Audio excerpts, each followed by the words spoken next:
1045 The Team, 1045theteam.com. On the phone right now, Siena Saints women's basketball coach Jaques getting ready for the Albany Cup tomorrow. Saints hosting the Great Danes, 5 p.m. at the Times Union Center. Coach, you Albany's had this thing 5 years in a row now. How do you turn the tides tomorrow night? Good question. I like being the underdog to start with, so it's a role we've been used to since I've gotten here. But, you know, we're facing a team that's got two really prolific scorers. I think limiting those two is important. I don't know if you can completely shut those two down, but I think for us right now, coming out of, a little bit of a rough start, but kind of hitting our stride a little bit, it's going to be important going into an arena for our young team to gain some confidence early. Scoring is going to be important. I know we're going to defend, but, I think we got to hit some shots and gain some confidence. You guys have the third best scoring defense in the MAC. They've got the top-ranked offense in the America East. What's going to give tomorrow night? That's a good question. I don't know. On paper, I don't know. I don't know how much credit we get going into this game, and that's fine. We've got a young team that, I'll tell you a funny story. So we just beat New Hampshire, right, on the road, and we're in the locker room after the game, and I felt like that was a really good win for us. We turned them over 27 times, and I think our defense was probably the best it's been all year. And one of my upperclassmen is like, all right, Albany, now we got to get this cup. And one of my freshmen is like, what cup? Like, no clue. Just no clue. And I'm like, all right, don't worry about that. We'll talk about it tomorrow. Let's get on the bus. Let's watch Elf. Let's get our post-game meal. It's all going to be okay. So I don't know. I've got some pretty naive freshmen, and maybe we can keep them naive and just get them to play hard. You were talking about Albany's prolific scorers, and you're talking about Sharissa Richards and Amani Tate, who are the top two scorers individually in the America East as well. And I think that's one of only 3 schools that has a tandem that's the top 2 scorers in the conference. How do you look at it from a coaching perspective? Do you say, look, if those 2 players get 50 points and we shut down everybody else, we're going to win the game? Or do you say, let's try to limit them all individually as best we can? How do you look at it from a coaching perspective?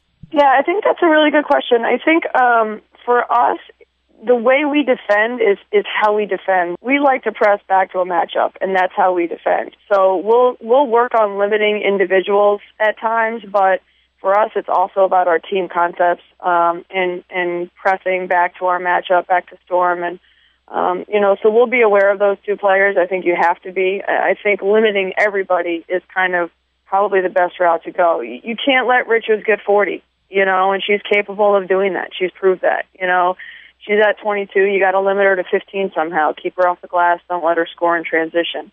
Amani Tate, has really improved her game and become a dangerous, confident scorer. So you have to take away something. Can you limit those 2 completely? I think they're pretty good players, and I think asking your team to do that sometimes, especially with a young team, can only set you up for failure. So, Coughlin's capable of hitting big shots, and in my experience in this game, sometimes scouting reports go out the window, and there's always like a 3rd or 4th player on the team that steps up that makes a really big impact on the game. So, I think we have to be aware of all things, but I think that we have to do what we do well. That's where we play well. Our defense is really started to come into its own. So, we got to be ourselves and can't try to be something we're not. You're not from the area originally. Coach Abe on the other side is not from the area originally. You guys don't have a ton of local players on your own teams. So is this rivalry, do we make it bigger than it is? Do your players see it as just another game because, hey, they're not from here? It's interesting. Not having a Maya in uniform this year, in that respect, you can only go off of what she says. Graduating Teresa Coles, we don't have a local player right now playing on our roster, but that doesn't erase the fact that it's a rivalry game. I mean, look at Duke and North Carolina. Like, they don't all have players from their area, and that's one of the best rivalries in college basketball, So a rivalry is a rivalry, and anytime you put on a uniform and you're going against your crosstown team, this is one of the best mid-major rivalries I feel in the country. I worked at Dayton, and that Dayton-Xavier rivalry was huge, but this is right there with it, and you can't take away that sense of urgency and that importance and that pride that goes along with representing your school. Now, I was at the press conference that you guys had when they announced the new Albany Cup deal, and one of the things that you had said, and Coach Abe, I believe, echoed it as well, is that you guys are going to play in front of 10,000 people tomorrow night. And do you look at this game as not only just a basketball game, but a chance to get on a bigger pedestal and expose the game to a younger generation of players in the area? Yeah, it's nice Coach Abe and I actually agreed on something, but I'm just kidding. I think for women's basketball right now in our game, we're kind of at a crossroads. I think that we've made a lot of strides in the last, 40 years since Title IX came into existence.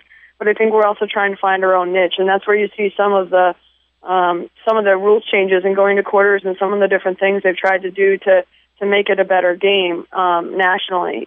So we've gotten to a certain plateau, but we have to get off that plateau, and we just can't have people filing in for the last quarter of our game. We want to try to get people there for the entire game.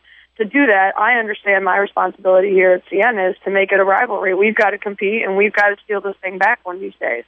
If it happens on Saturday, I would be extremely happy. It would be a Merry Christmas. But for us, I think that having the NCAA tournament, the Sweet 16 here last spring was really important. I think that Albany having the success that they've had in the NCAA tournament is really important. I think that us making some strides and playing in that WBI championship game has made us more relevant, So as a program, I'm just trying to take the next step. The next step for us is not just to compete, but to steal this thing back, and hopefully that generates some more interest in our area because it is a great area for girls and women's basketball. Women's basketball coach at Siena, Jaques, with us, 104.5 The Team, 104.5theteam.com, getting ready for the Albany Cup tomorrow. Saints hosting the Great Danes, 5 p.m. over at the Times Union Center. Will certainly be a big crowd. It'll be a fun environment. Coach, best of luck tomorrow. Best of luck here tonight through the rest of the first semester, and happy holidays. We'll talk to you soon. Thanks. I appreciate it. Go Saints.